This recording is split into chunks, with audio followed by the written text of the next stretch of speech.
Hi guys, welcome to our daily encounter. Psalm 16 is clearly a messianic psalm, at least a good portion of it is, and we see that because it's quoted in Acts chapter 2, and Peter there applies it to Christ. But there are still some principles here that are beneficial to us in connection to walking in the presence of God. In verse 8, he says, I have set Yahweh continually before me. Now this is during a distressing time, but here the psalmist says that I've always got God continually before me. In other words, God's always in the forefront of my mind. I've always got God before me in the sense that I trust in him. I know that he's going on before me, but in my mind, I'm always fixing my eyes on the Lord. And from that point on, you see several benefits that come from having God continually before an individual. For one, there's stability. He says, because he is at my right hand, I will not be shaken. Whenever we set God before us, we recognize that he is also beside us. And when we recognize that he's beside us, we know that we can't be shaken because we have the eternal God, the most powerful being in all of existence, walking alongside us through even the most difficult situations. And then he goes on to say that there's gladness and rejoicing. In verse 9, he says, therefore my heart is glad and my glory rejoices. There's just this rejoicing and gladness of heart whenever we really come to fully realize that the God of glory is with us. That's a wonderful thing to have the King of Kings and the Lord of Lords with us. That brings great gladness and great rejoicing. And again, great security, as he continues to say in verse 9, my flesh also will dwell securely.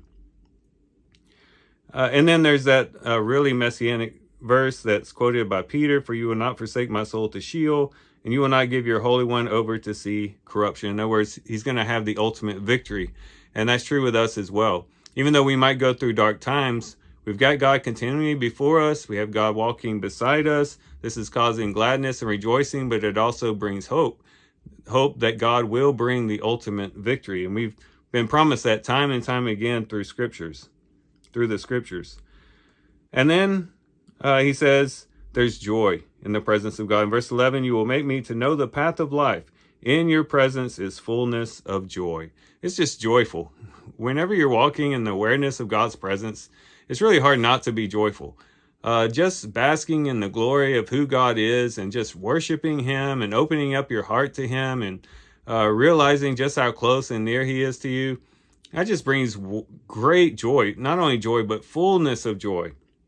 And then there's pleasure as well. He says, in your right hand, there are pleasures forever. God has access to the eternal pleasures that we can receive, even though we might have to refrain from certain pleasures or we might be kept from certain pleasures in this life. We know that in God's hands are those eternal pleasures that will last forever. And so we want to draw close to the one who can give us eternal pleasure and not grapple after or grasp after these temporary pleasures that the world tries to offer. And so all these different benefits we see by setting God continually before us.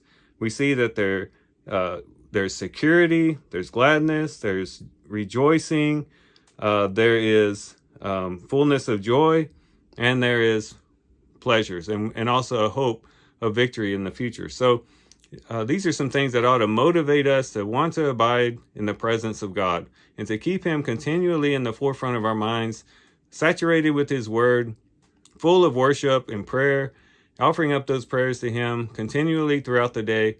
And if we can do that, we'll begin to see these wonderful fruits begin to be born in our lives, and we'll be greatly benefited. So here's some things we can reflect on and think about as we do our reading today. With that, guys, I do thank you for watching the video today. Hope you guys have a great day. Love you guys. God bless.